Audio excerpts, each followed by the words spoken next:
Welcome to the You Are a Philanthropist podcast. This is episode 31, and today we're talking with Mark Chamberlin. Mark is a give back advocate. He spent his career in the high-tech industry working for Cisco and PolyCom, and today we're going to talk with him about his volunteer work.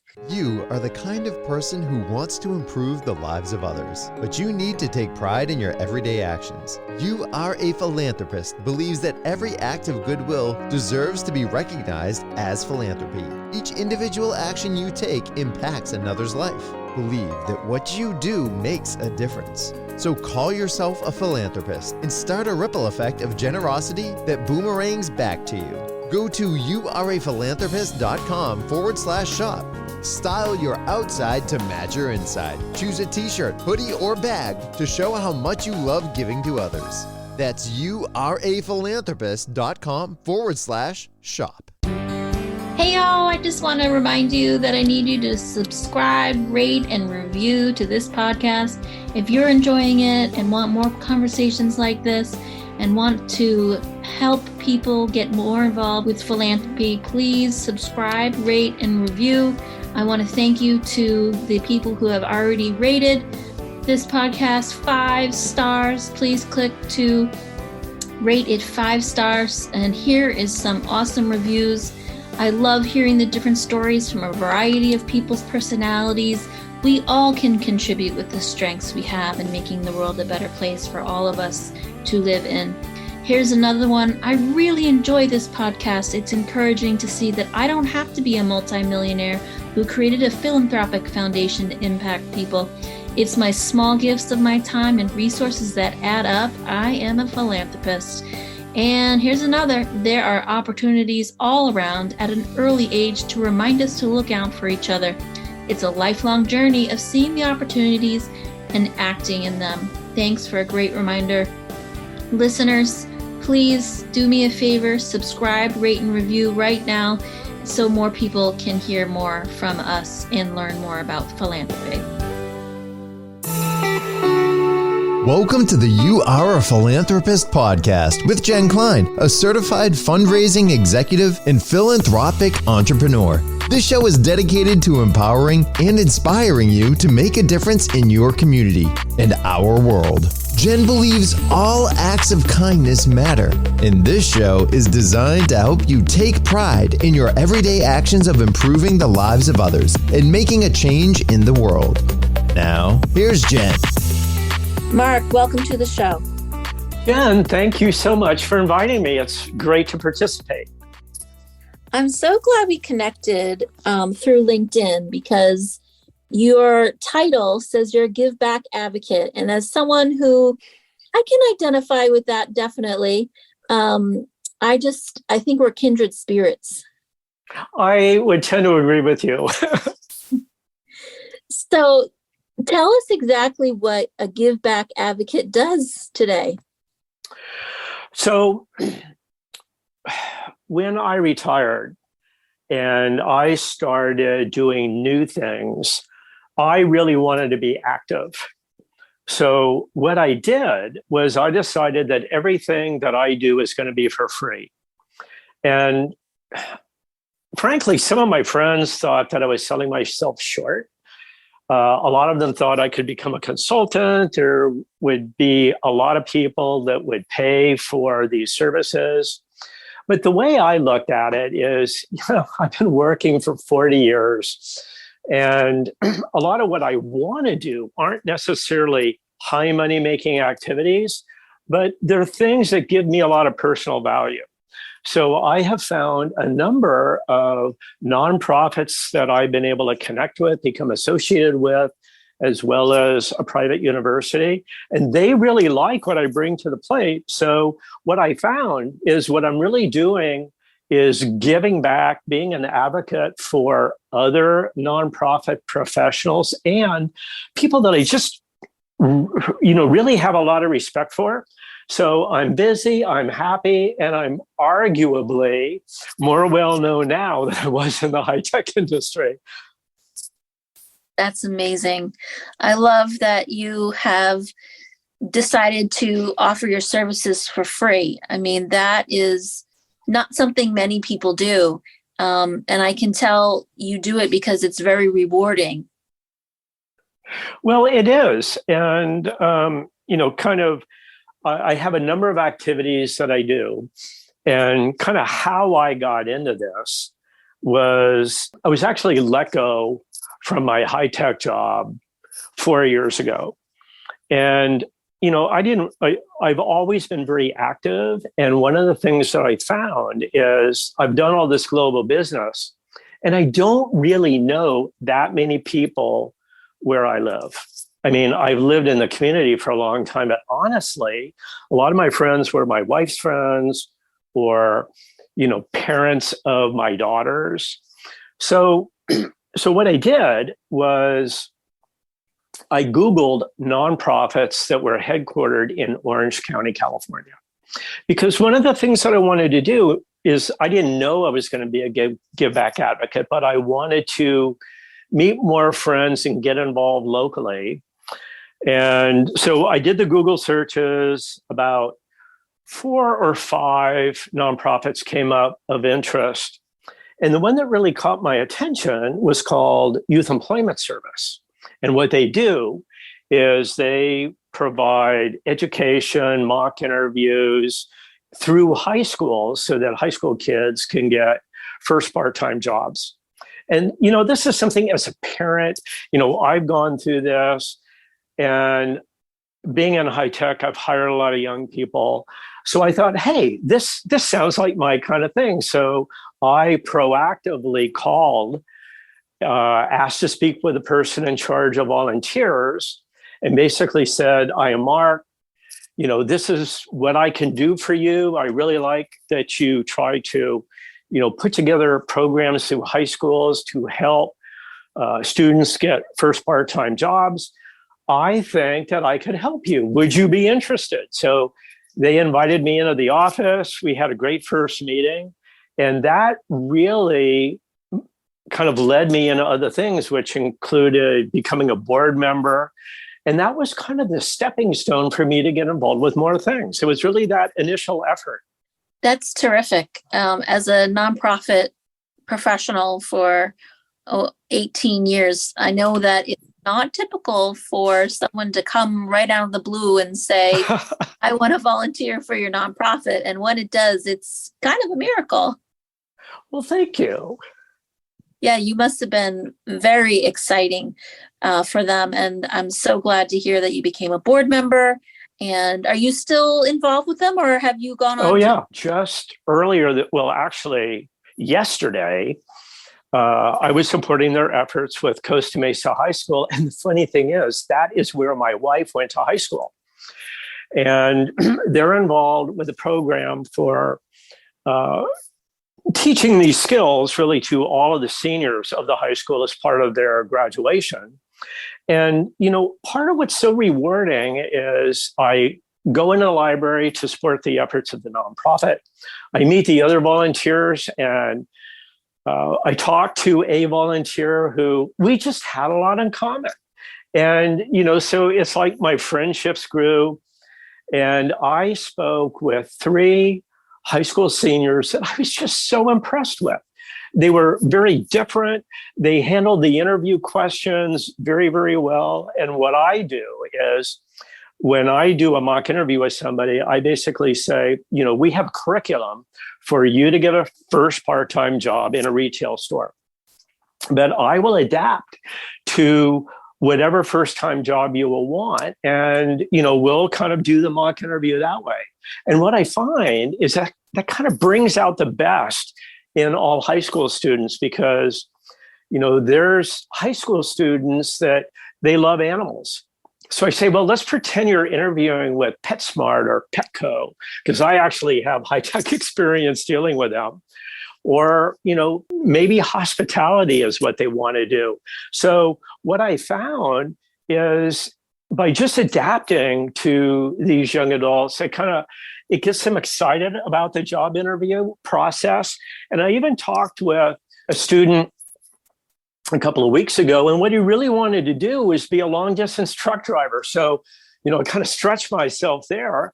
But we talked about that. And so for me, it's really rewarding to see these young adults really come alive, through the nonprofit experience. That's terrific. Would you call yourself an extrovert?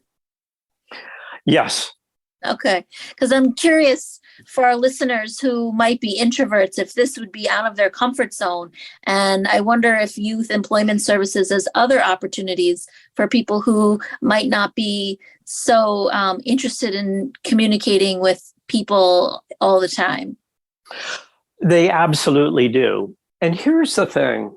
Many of the nonprofit professionals that I work with are introverts, but they're very thoughtful, they're very knowledgeable, they're very caring.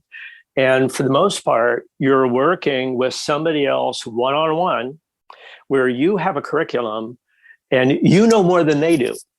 So it's very easy for many, many different skill sets, to get involved with nonprofit services.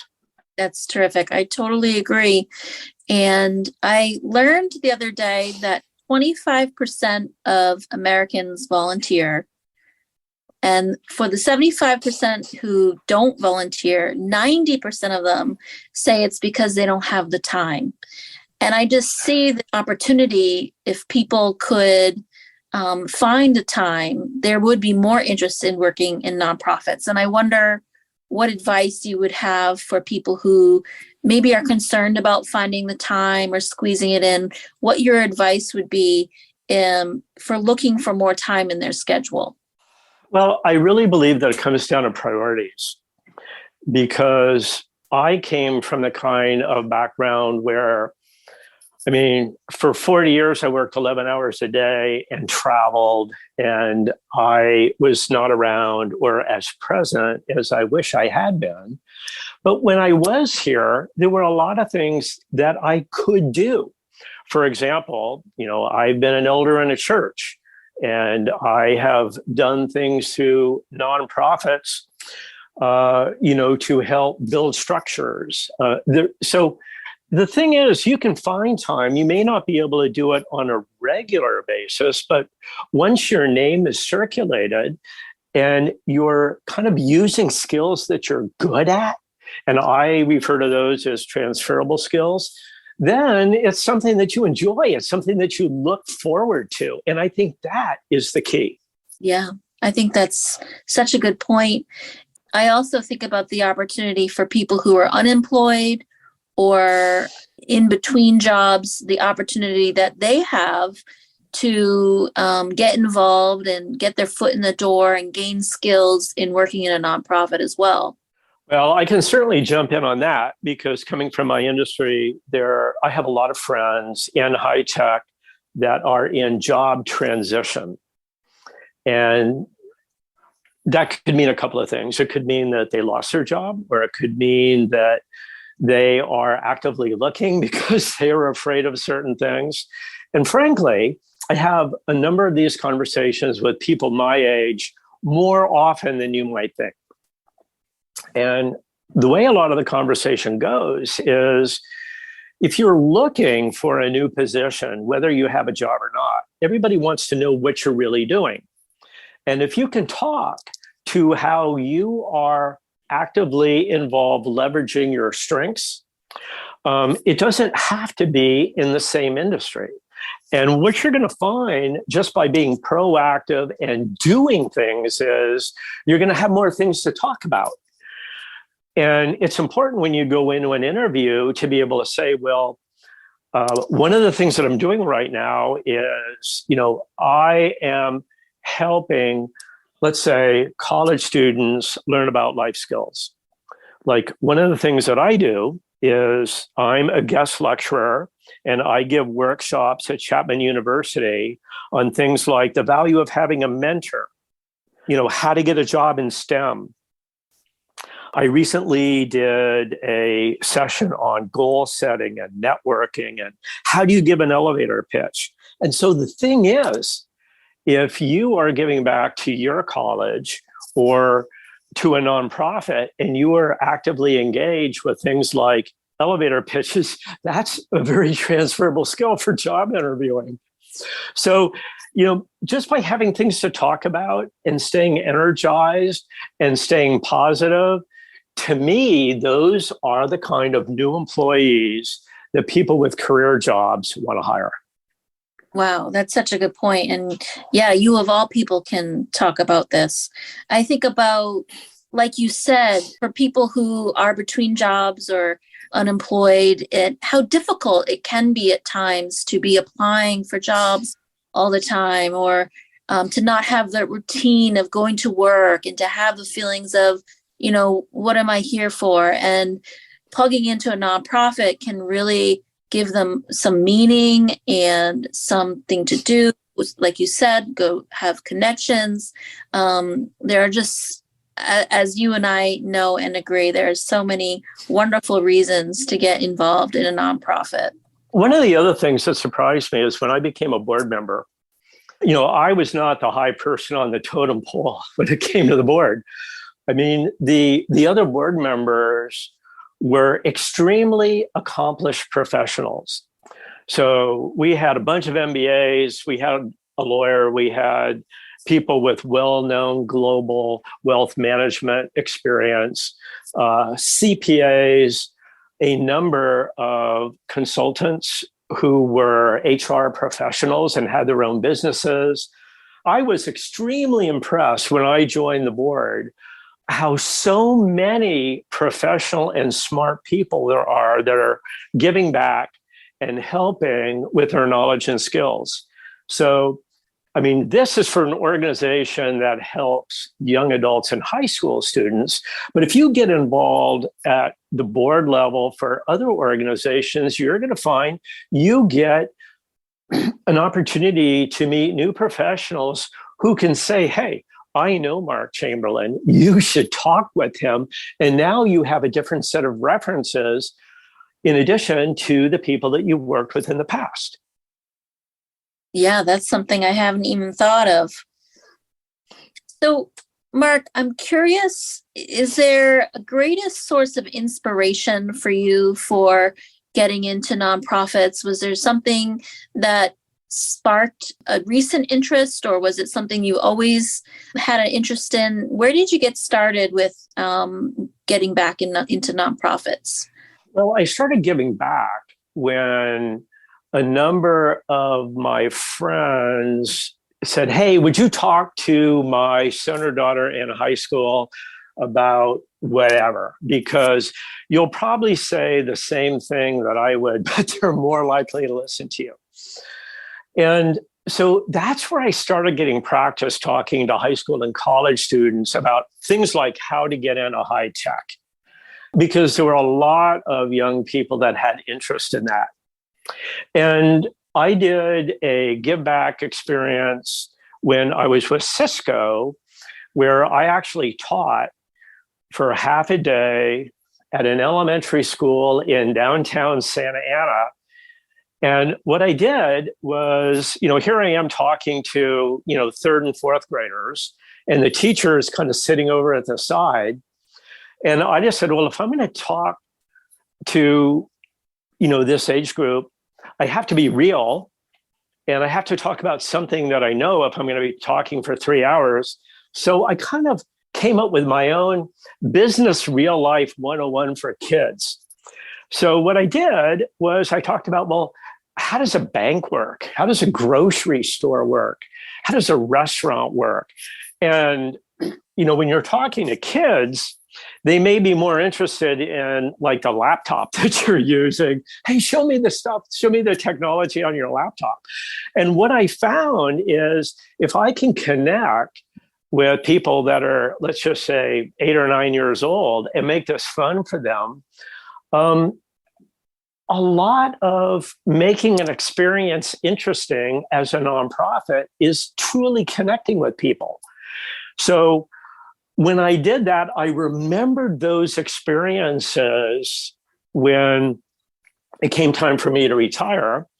And when one of my friends said, Mark, take a year, don't just jump right back into the same kind of job you had before, I started remembering where my give back activities were for a very short amount of time. And that's when I picked up the phone, I called different nonprofits, and it all kind of grew from there.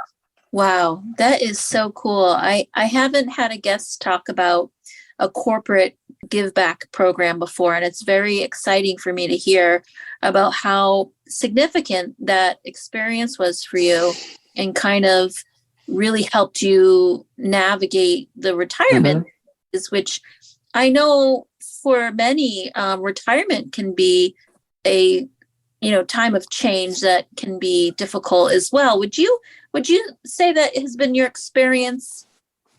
Well, so I have a lot of friends my age who either have their own business or they're physicians or professionals, and they don't say that they're too busy. What they say is, well, I don't know what I would do if I retired. So I'm kind of an advocate for here's an example of things that you can do.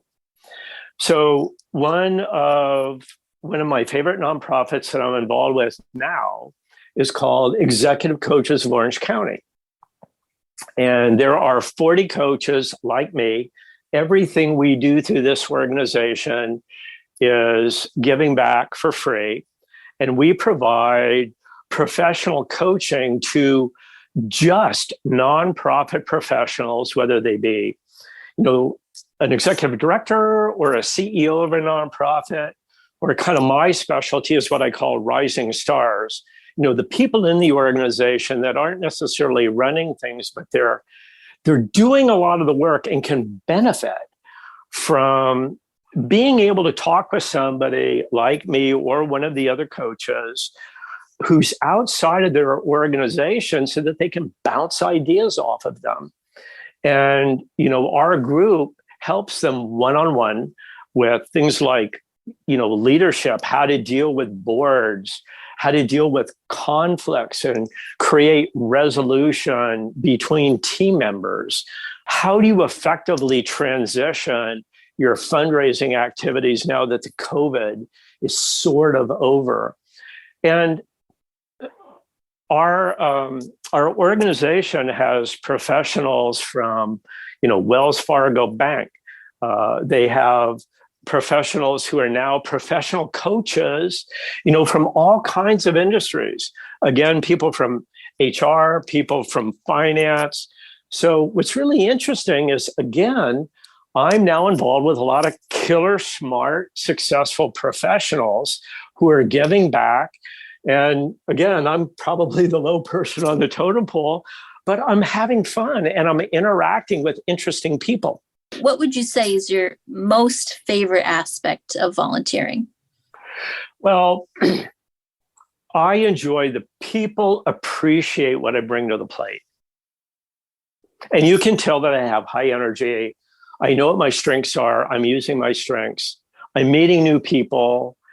And, there's nothing more rewarding than having a high school or a college student or what I call a rising star just look at you and just thank you for kind of the wisdom that you're sharing and showing that you get them. So I call it fun, but what it really is I enjoy that emotional connection. And that is my reward as a give back advocate. Wow. I just love how you talk about gratitude. It's something it's actually my word of the year. Because something I'm trying to practice every day is waking up and going to bed with thinking about things I'm grateful for. Not that I wasn't good at it before, but I realized its power over the last few months. And I'm writing a book called Giving is Selfish. And I talk a whole chapter on Thanksgiving. That's another way we give, is being thankful. And that's a gift, and how important it is to generosity. One of the experiences that I've had in working with my local food pantry is I go and pick bags up from my neighbors' porches and bring it to the food pantry. And I'm thanking my neighbors. My neighbors are thanking me. And the staff who are delivering the bags are picking up the bags from me are thanking me. And I'm sure the recipients of entry are thanking them. It's just gratitude is so important and so powerful. And I just love how you brought it up today. Well, I think gratitude is critical, and I'm really glad that you're bringing that up. One of the things that I see in working with a lot of nonprofit professionals that I didn't necessarily see in the high tech or the Fortune 500 world is you're working with people that are just such good people.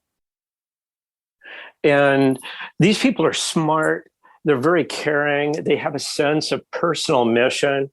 And I've told a number of the people that I've worked with, and if they listen to this, they're gonna know who they are, that I could absolutely see you working for Cisco or Microsoft or other large organizations involved with your passion, where you take this experience and you grow, and then maybe you come back to a nonprofit and you're running the whole deal. So, it's very important for people to know that there's a lot of successful professionals who are in the corporate world, and then they go to government. They're involved with education, and they are also involved with nonprofits. And I think it's important that people know that including nonprofit on your professional resume can in many cases be a positive. Absolutely. Yeah. No, I'm so glad you talk about how for-profit professionals can move the nonprofit sphere and back and forth, and that one is not better than the other. They're just different, and we really need to work more closely together. I don't like this, kind of silos. I think it's, corporate giving programs like you already talked about is a crucial way. Having companies be more sustainable is such a crucial way we can work together. And I do wish there was more connection between the for-profit and the nonprofit world. Well, I completely agree. So I was wondering what your advice for listeners is if they are unsure of what they can be doing, maybe haven't been able to take that first step yet, what you would say about why they should get involved and how they can get involved. Well, my advice would be anytime you try something new, there's often going to be a benefit. And the key is to really think what your strengths are and know that there's many different paths for these strengths.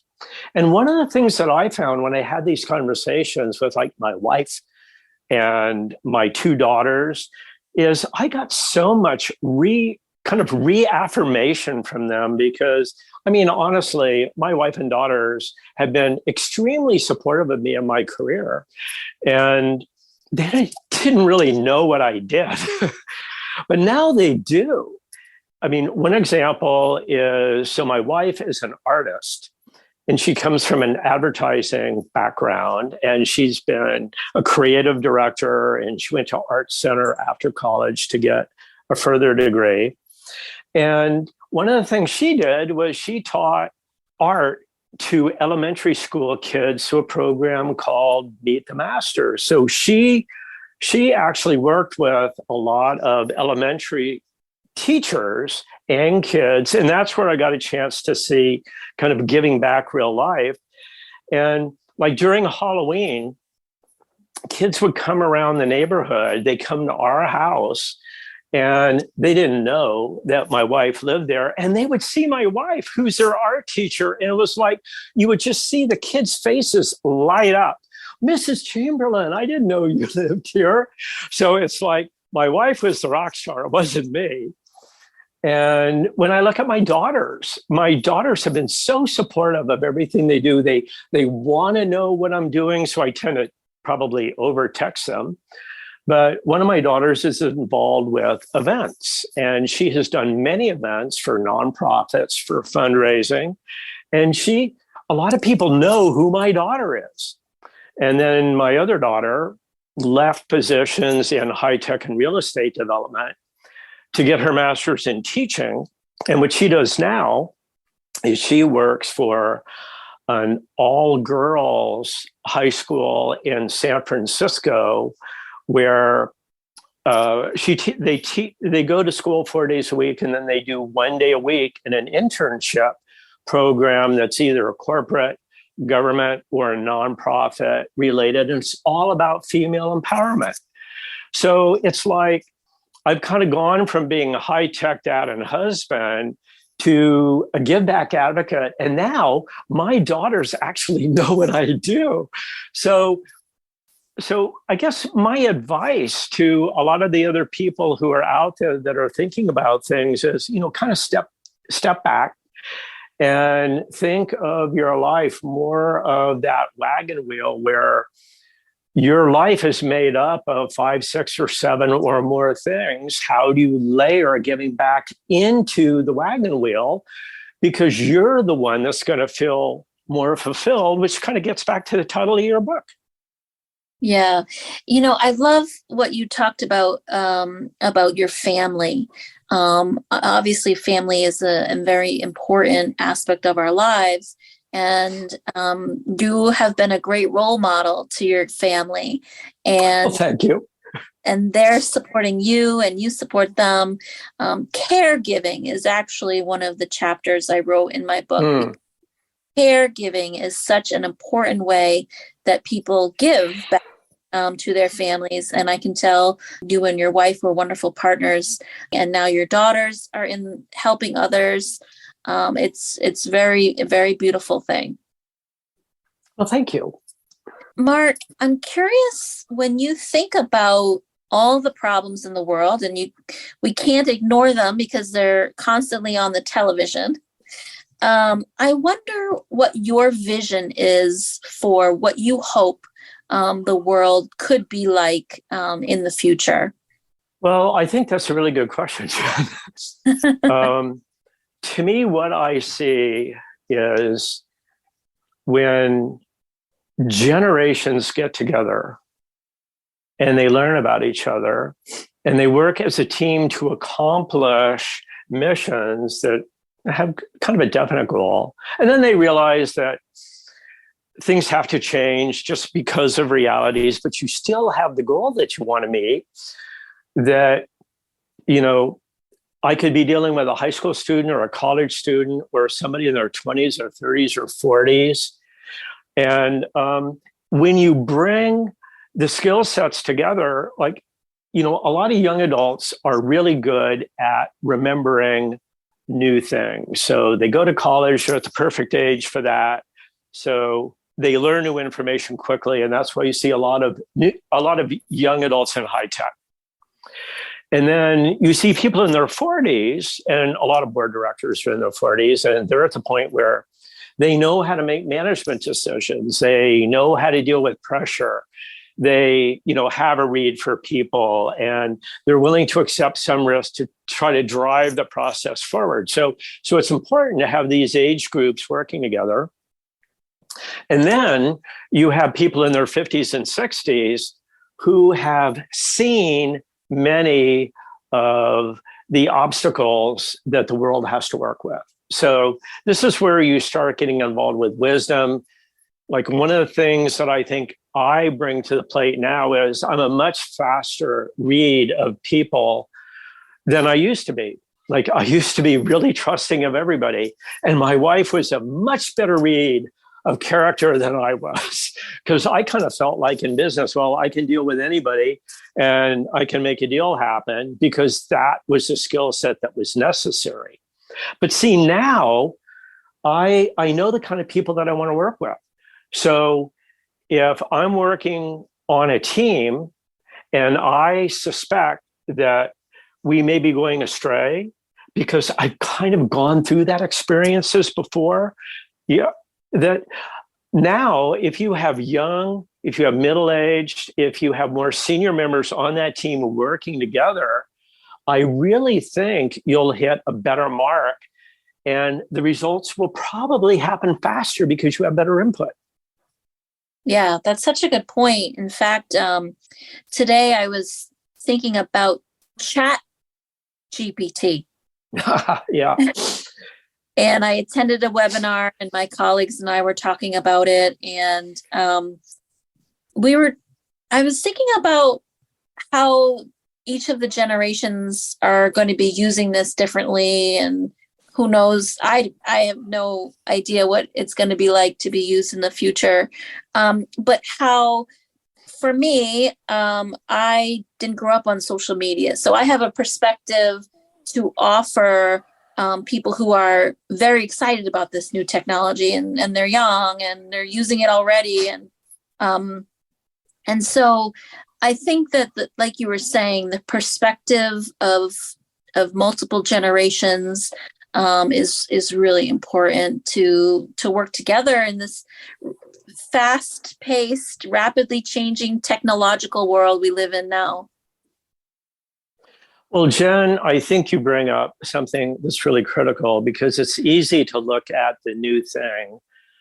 And when you take like 3 steps back, just to put, chat AI into perspective, I'm not trying to downplay it, because actually with executive coaches of Orange County, we did kind of a role play, and we all the coaches worked together to try to solve a problem. And then one of the coaches pulled up the chat AI, what did they say? And I guess my observation was that they were pretty much right on for a relatively simple project. But what it didn't really do is it didn't weight priorities.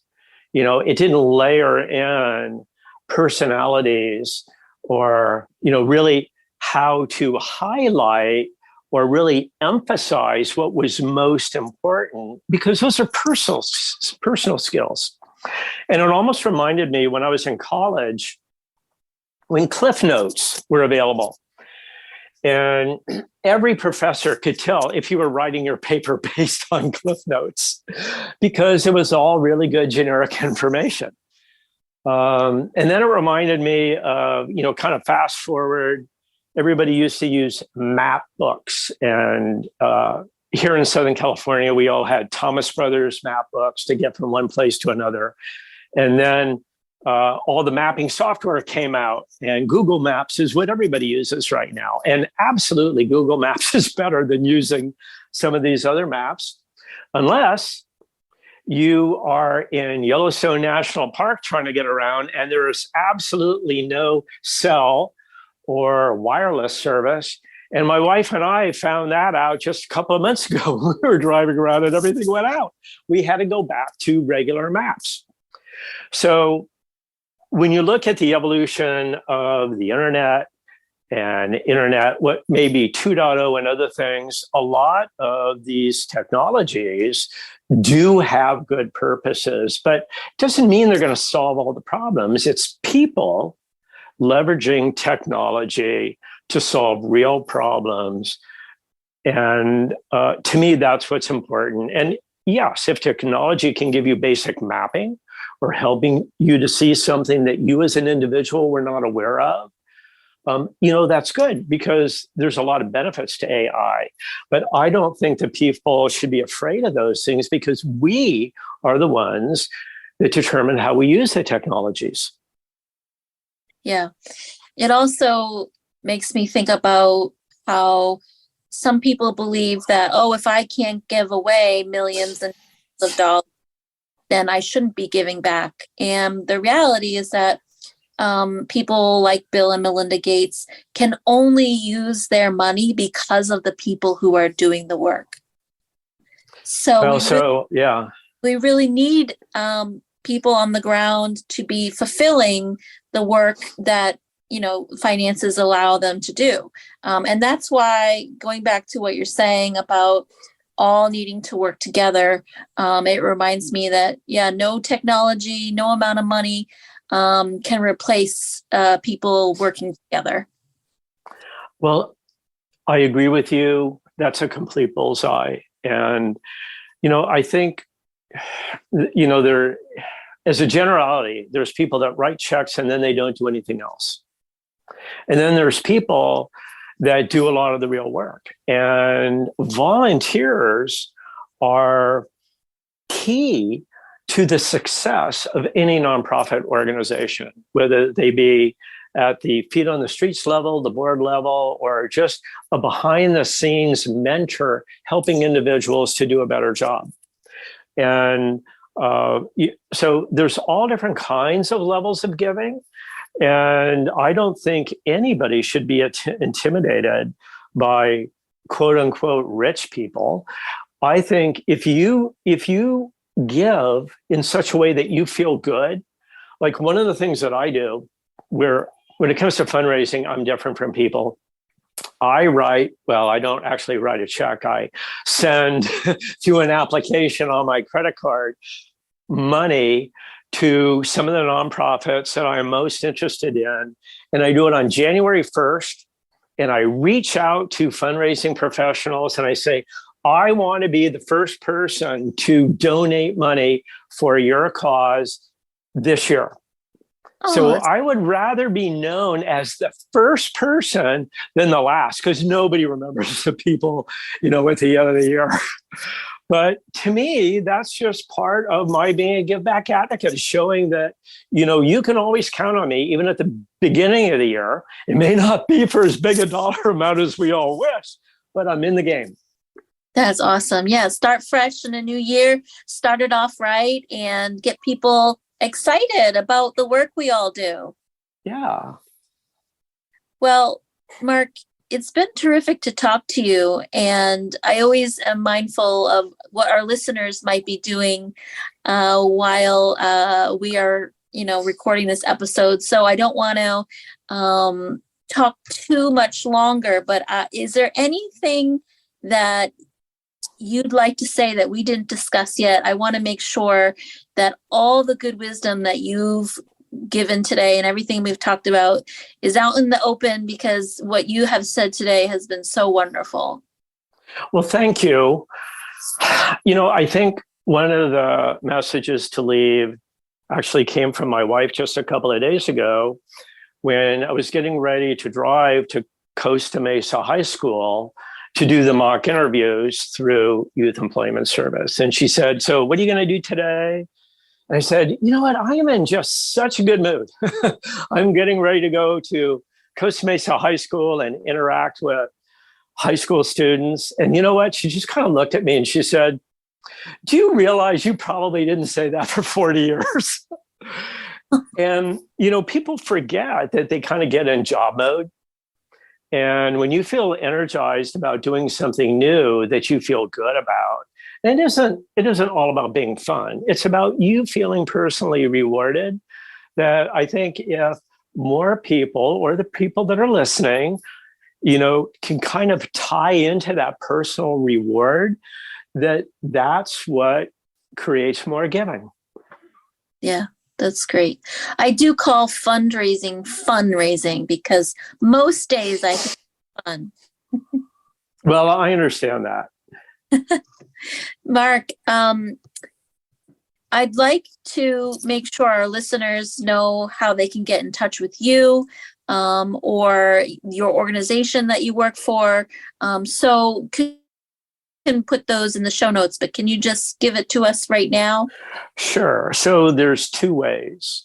I have a personal website that is Mark, M-A-R-K, Chamberlin, CHAMBERLIN.net.